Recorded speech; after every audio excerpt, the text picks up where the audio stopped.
Hi, my name is Jakob Magolan. I'm a professor of biochemistry at McMaster University in Canada. I'm also founder and director of a company called Naturally Synthetic, which is a McMaster spin-off that develops chemistry technologies for making cannabinoids and other naturally occurring molecules. This is a video version of a presentation that I gave to a live audience at the MJ Biz Con conference in Las Vegas in December of 2024. Um, Now, in Ontario, Canada, where I live and work, I can walk into a local cannabis store and buy a drink like this one, Deep Space Propulsion. This drink contains, it's a 12-ounce can, it contains 10 milligrams of THC, 10 of CBG, and 30 milligrams of caffeine. You may know that all three of these substances are white powders, and in fact, most of the small molecules found in nature, when you get them pure enough, look like white powders to the human eye. So the question today is, how are the white powders that are added to this drink manufactured? Well, THC and CBG are extracted from cannabis or hemp biomass, and they're separated from everything else in that biomass, which we call isolation. So these are called isolates. Now, what about caffeine? Is it also an isolate from coffee or tea? Well, first of all, the word isolate is not commonly used outside of the cannabis industry. Um, the fact that we use it is a sign of just how young this industry is. Nobody sells caffeine isolate. They just sell caffeine powder or pure caffeine or just caffeine. And these names do not indicate where it came from. So let's ask, how is caffeine powder manufactured? Well, in fact, 15,000 tons of caffeine powder is manufactured each year, and that amount is growing because of the increasing popularity of consumer products like this Monster Energy drink. Now, I think the manufacture of pure caffeine powder foreshadows the future of the manufacture of a cannabinoid like CBG if consumer demand was ever to rise to 15,000 tons per year. You may be surprised to know that there are two kinds of caffeine powder commonly sold by wholesalers, like this company Vigon, which is owned by Azelis, and they own a big chunk of this market. So Vigon sells caffeine natural and caffeine artificial. What's the difference between these? Notice they have the same CAS number, stands for Chemical Abstract Service, which is the US Chemical Registry. They have the same FEMA number, which means Flavor Extract and Manufacturers Association, so not the FEMA that does hurricane relief. They have the same EC code, this is the European community, it's Europe's Substance Registry, the same Flavis number, which is Europe's flavoring classification system. For caffeine natural, the website offers some more information. It is food grade. It is listed on the Toxic Substances Control Act, which is an inventory run by the EPA. It checks the boxes for US natural and EU natural. May seem a little odd that those are separate categories, but I'll get back to that. And it's approved for use in all these jurisdictions. This powder is priced at $90 per kilo if you buy 20 kilos or more. Let's compare that to caffeine artificial. As you might expect, the price drops by a bit to $70. They both check food grade and TSCA, and they're both approved in all the same jurisdictions. The only apparent difference is this X in the no column of the US natural and EU natural categories. And I'll try to explain this. So first of all, here's the chemical structure of caffeine. On Wikipedia, you would see it looks just like on this coffee mug in the corner. This is the standard format used by professional chemists, and it's meant to represent this molecule. If you zoom into this teaspoon with a magnification of about 10 million, you would see a little object like this made of atoms and bonds. It's about 1 nanometer from end to end, which is 1 millionth of a millimeter. It's composed of 24 atoms bonded together in a particular way, 8 carbons, 10 hydrogens, 4 nitrogens, 2 oxygens. We know a lot about this molecule. It is actually probably the most consumed drug on Earth. It's in fact an FDA-approved drug. It's given to premature infants to help their brain remember to keep their heart beating. All of us understand that coffee plants make this molecule, but I think few people consider just what that means. The coffee plant is like a factory that builds molecules by connecting atoms together. And it uses raw materials. The raw materials of plants are carbon dioxide. That's where the 8 carbon atoms come from, and the 2 oxygens. Water is the source of the hydrogen atoms, and nitrogen gas, or N2, supplies the four nitrogen atoms in caffeine. This plant is it's a genetically programmed solar-powered factory that synthesizes caffeine. And to someone like me who studies how molecules can be made in a lab, plants are considered skilled organic chemists that can make remarkable molecules. Now, you'll likely be surprised to know that caffeine made by plants accounts for just 41% of the market share of the caffeine powder industry. The rest is synthesized by people from other ingredients. There are a few different competing technologies. One of these uses ammonia and chloroacetic acid and chloromethane as feedstocks for some clever chemistry. Making caffeine this way usually uses less energy, produces less waste. There's no farming. You don't have to separate the pure caffeine from the rest of the biomass, which is costly. You pretty much make pure caffeine with a much smaller operational footprint. It's more versatile and scalable, which is why it's cheaper. So which of these processes is used to make the caffeine powder that is added to this can of Coke or this can of Pepsi, which incidentally has a bit more caffeine than Coke? Now, you probably won't like the answer. The answer is I don't know and I don't care. And the regulators also don't care, which is why it's not on the packaging. And you would also not care if you were trained, as I am, as a chemist, to understand with absolute scientific certainty that a pure molecule is defined only by its chemical structure and not by its method of production. Now, I know this is hard for many people to accept, and that's okay. I'm not here to change anybody's mind. But I will say that if what you see here rattles you a little bit, you probably won't like what I show you next. Pure vitamin C is also a white powder. The industry is bigger than caffeine, $1.3 billion, 95,000 tons. Where does this stuff come from? Is it isolated from lemons, perhaps? Well, as you might expect, the answer is no. There is really only one type of vitamin C, or ascorbic acid, sold wholesale, and it is not from lemons. This substance is food grade, kosher, halal, non-GMO. It certainly occurs naturally, but it is decidedly not manufactured naturally. Vitamin C is manufactured from glucose using really remarkable scientific technologies that include both chemical synthesis and industrial enzymology. And pure glucose is also not made by nature. It is a monomer of the polymer that we call starch, which comes mostly from corn. And corn doesn't have much vitamin C in it. Starch is an isolate, but glucose isn't. Starch is hydrolyzed to glucose, which is an industrial chemical reaction process. Now, if you're wondering why can't we just keep it simple? Why do all of this when lemons already make vitamin C for us? Well, the answer to that question lies in this number, 95,000 tons annually. A single lemon has about 53 milligrams of vitamin C in about 100 mils of juice. If we planted lemon trees on every acre of agricultural land on Earth, this is how the numbers would work out. There are 12 million acres of farmland on Earth. Now, densely packed lemon trees would yield 8 tons of lemons per acre per year. So that's 96 million tons of lemons. About half of that, let's say, is juice. So 48,000 tons of lemon juice. That's the equivalent of 19,000 Olympic-sized swimming pools full of concentrated lemon juice. And if we extracted as much vitamin C as possible from all of that juice, we would get 24,000 tons of vitamin C, which is the Earth's maximum yield. And as I said a moment ago, we consume 4 times that annually at 95,000 tons. So the question is not whether you want natural or synthetic vitamin C. The question is just, do you want pure vitamin C? And there's only one practical way to get that.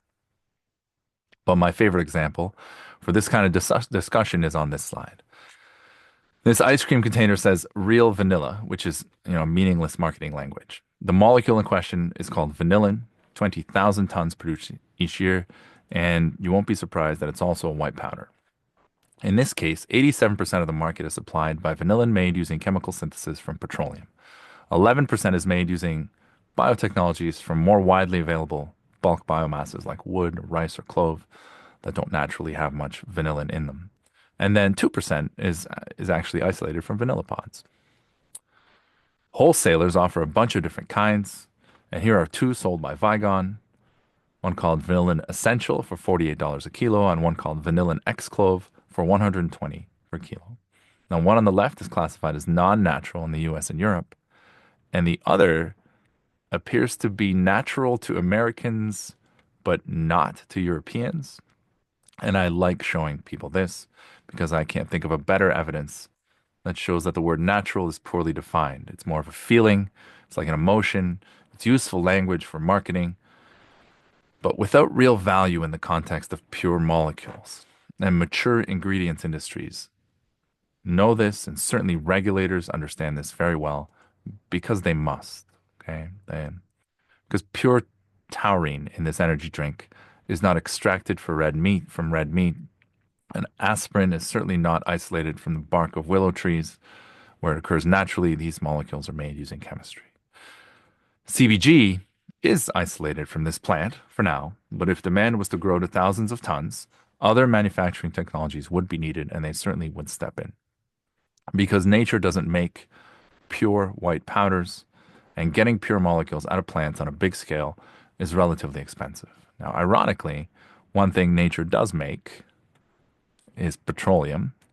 Most of us wouldn't use the word natural to describe petroleum, but perhaps you might wonder with me um, whether it meets the definition, perhaps even more so than these pure white powders do. So, with all of this in mind, the question I began with is what's the best way to manufacture a pure cannabinoid? Now, if you ask me that question, I would reply by asking which one, because each one has a different chemical structure.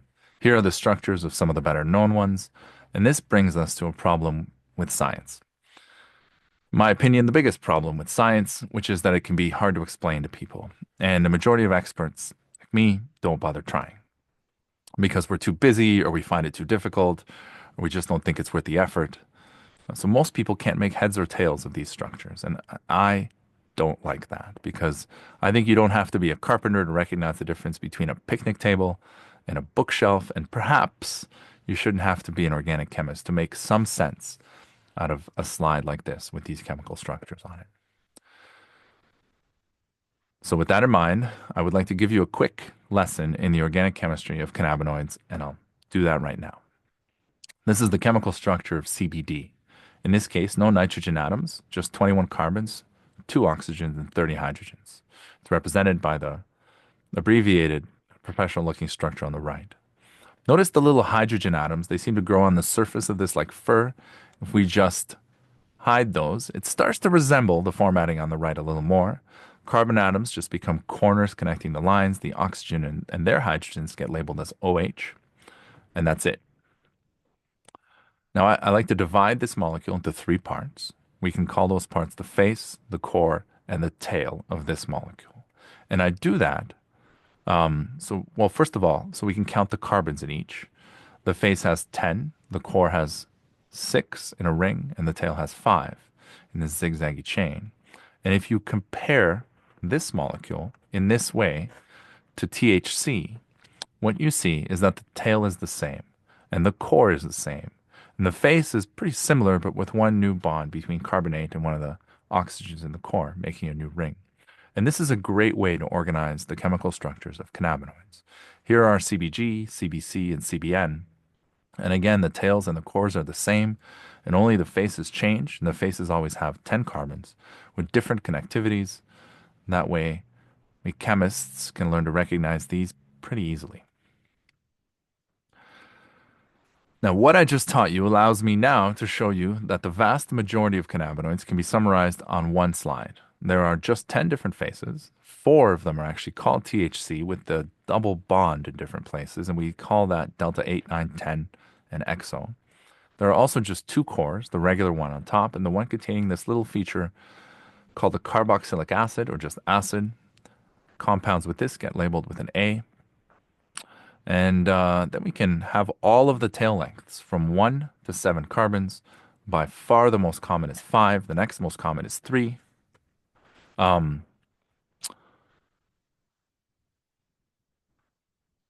all the cannabinoids that have a tail that's 3 carbons long, we call them varins and we label them with a V. The other tails are very rare. And now every combination of every face with both cores and every tail is a cannabinoid.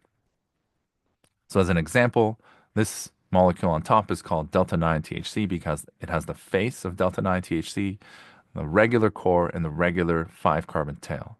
If we shorten the tail to 3 carbons, we call it THCV to indicate that change. And if we change the core to add the acid group, we call it THCA to indicate that change. And we do the same thing for all the faces. So the same goes for CBD. A shorter carbon tail is CBDV, an acid core is CBDA.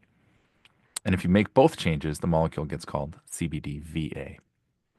And you also now know enough to distinguish at a glance a phytocannabinoid, which occurs naturally, from what this community commonly calls a synthetic cannabinoid, which is a molecule that doesn't occur in nature at all, was designed in a lab to bind to the cannabinoid receptor.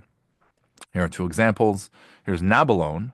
It looks a bit like THC, but that is not one of the natural faces. It has an extra oxygen, and that's not a natural tail with that branching point.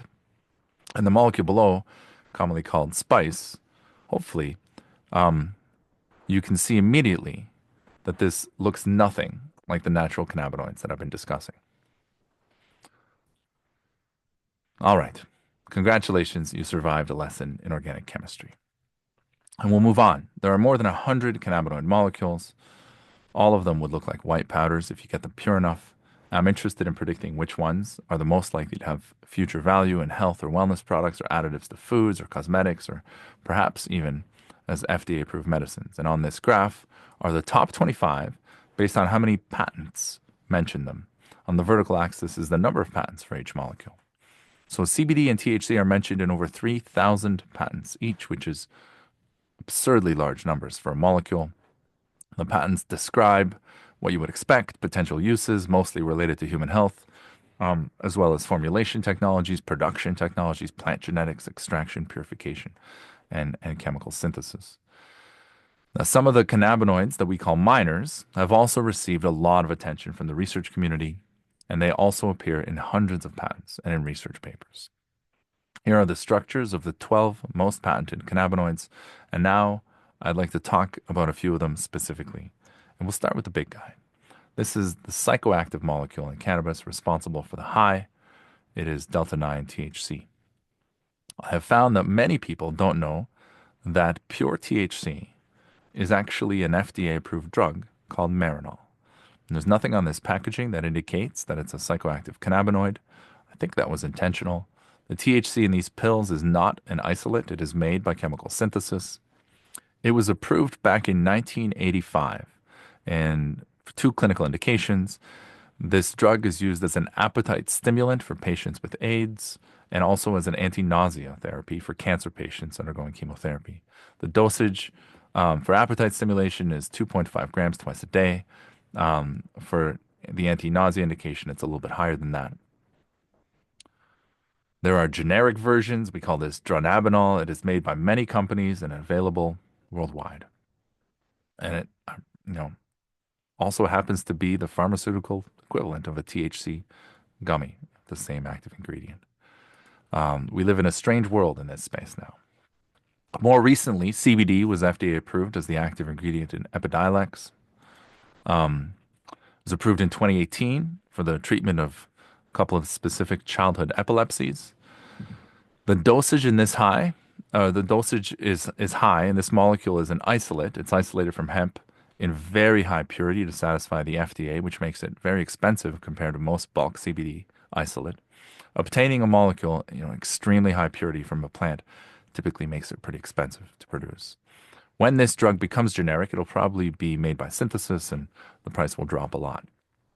It's a powerful and really effective medicine, proven by clinical trial data, like what's on this slide. Here's a placebo group of 76 kids compared to two treatment groups of more than 70 kids each, a lower dose and a higher dose. And the numbers below are the average number of epileptic seizures per month. They were in the 80s before treatment for these children, and the numbers below them are the reduction in seizure number. So 17 fewer seizures per month on average in the placebo group, and a considerably higher reduction in the treatment groups.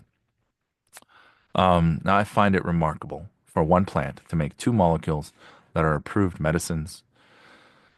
And there's a third.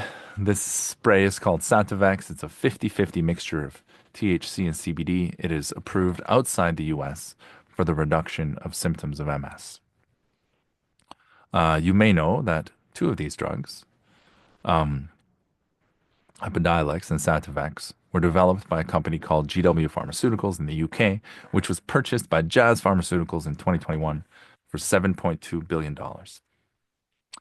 Lesser known is the fact that this deal also included a pile of intellectual property concerning the potential uses of several minor cannabinoids in areas like pain and dermatitis and Alzheimer's disease and cancer therapy and epilepsy. Let's have a look at some of the research about these minor cannabinoids.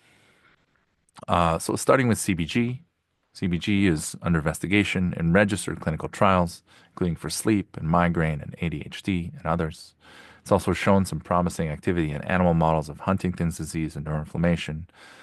And it was used as the active ingredient in a topical skin cream in a small human pilot study that shows it was promising as a skin cream additive. This stuff is all public. If you want to learn about one of these clinical trials, you do that on the website clinicaltrials.gov. Here are the details of this one. It's a trial investigating the use of this specific combination of CBD, CBG, and THC as an adjuvant therapy for chronic migraine. Now, as of December 2024, there are no posted results for this clinical trial. Here's CBN. It's also being investigated for multiple indications: insomnia, epidermolysis bullosa, which is a skin blistering disease, and pain and headache. In animal models, lots of things, including this paper, which investigated its use in a mouse model of ALS. Now, if we look at this one clinical trial for insomnia, the results are not posted yet, but the researcher's name is. It's public. And I connected with Professor Hoyos by email. She was kind enough to respond, tell me that they are writing up the publication with the results of this trial. And she also directed me to an abstract of her presentation given in the summer of 2024 in Houston at a conference called SLEEP. And the results of this clinical trial are summarized right here. Relative to placebo, a 300 milligram dose of CBN did not change the WASO, which stands for wake after sleep onset, which means total amount of time spent awake during the night between the time you fall asleep and finally wake up for the day. And this is measured using fancy equipment in sleep studies.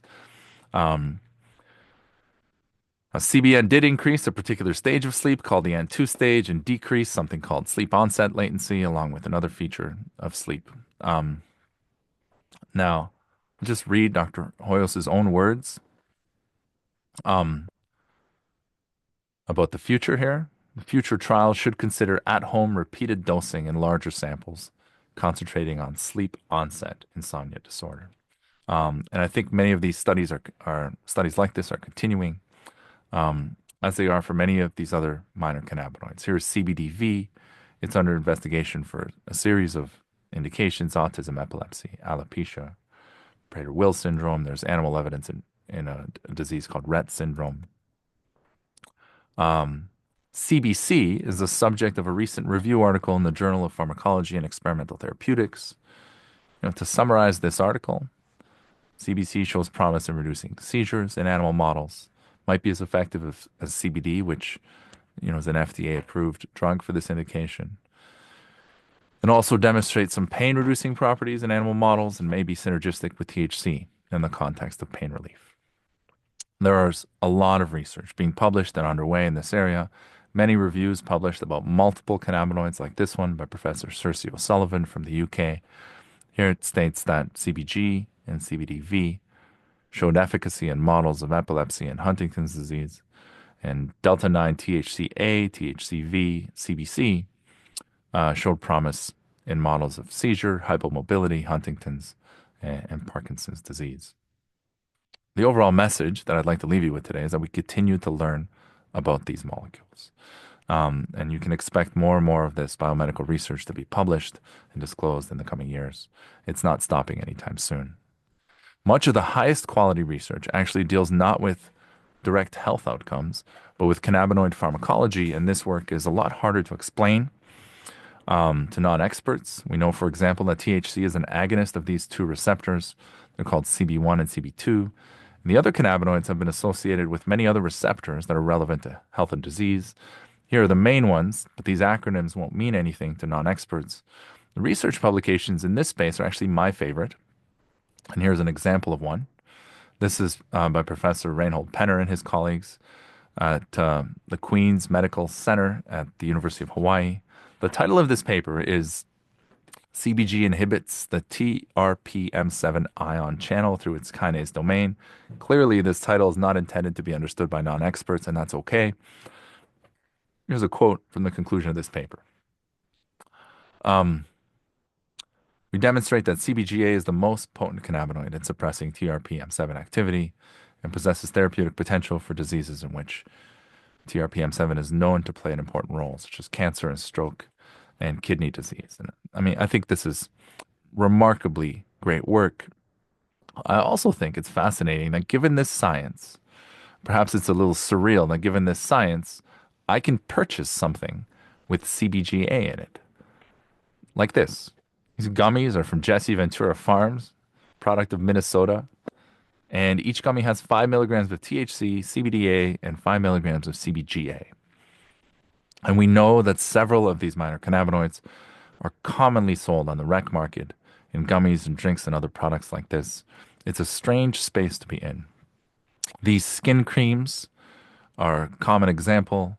I personally think that skin health is a promising area of research for cannabinoids, but more research is needed to prove these effects. And in the meantime, the molecules are appearing in consumer products already. So the question is, how does the market look for minor cannabinoids? Well, here's a headline from a 2023 article on the website hempbenchmarks.com. It's titled, Will Minor Cannabinoids Become a Major Market? Main points of the article were as follows. Minor cannabinoids are 10% of the hemp-derived cannabinoid market. Their share is growing. And it's an unnamed author predicts a trend towards custom formulations containing multiple cannabinoids with synergistic effects. The article mentions no specific formulations, no numbers for value or growth rate, but the market forecasts for minor cannabinoids are available. Here's one from last year by Spherical Insights. It was titled The United States Minor Cannabinoid Market. They valued this market at $11.2 billion in 2023 with a projected growth rate of 15% up to $45 billion in a decade. This one from Grandview Research had the same title and very similar numbers. They went a step further with a color-coded bar graph to showcase some specific molecules. THCV, CBN are the main ones, CBG, CBC, CBGA, and the top bar is defined as others, but they include in that CBDA and CBDV. So let's assume this growth does occur. And once again, get back to this question, what is the best way to manufacture a pure cannabinoid? My actual answer to that question is you should consult a chemist. Now, I happen to be a chemist and I work in this space, so I'll finish this presentation by telling you about some of our work on one particular cannabinoid. So I run a chemistry lab at McMaster University in Canada. It's a picture of a team of graduate students and undergraduates and professional researchers who are making molecules every day and learning to do so in our lab. This is a study that we co-authored with another professor at McMaster named Eric Brown, who studies antibiotics. And the paper was titled Uncovering the Hidden Antibiotic Potential of Cannabis. And it turns out that CBG is a pretty good antibiotic. And one of the experiments that we published in this paper was this one. This graph describes the results of an animal infection model. So mice were infected with a bacteria called methicillin-resistant Staph aureus, and then treated with placebo. We call that vehicle for mice, and high-dose CBG. And after a few days, the mice treated with this CBG had a lot less bacteria in their system. This was a successful experiment. So in order to make this experiment possible, Professor Brown required 1 gram of CBG, and he had been buying CBG reference standards, and they're priced at 1 milligram for about $250. So he would have needed $250,000 to buy a gram of CBG in this way. That was not an option. He asked me if my lab could make him a gram of CBG. It's not a psychoactive molecule. I thought we could probably do this, so I said sure. We've already established that CBG is CBG, regardless of how it's made.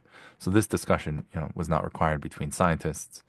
It turns out that this molecule had been made before, and that a couple recipes were published in academic journals. This paper from Tetrahedron Letters in 1985 and another one from the Journal of Biological Chemistry in 96. They both began with two ingredients called geraniol and olivitol. And just looking at them, you might imagine how connecting them would make CBG. And it turns out this chemistry doesn't work very well. Worked well enough to get Professor Brown his compound. We could run the mouse experiment, publish the paper. But we, as chemists, we also became very interested in improving this process. Now, Canada had recently legalized cannabis, made research license in this area relatively easy to get, so we could play with this chemistry.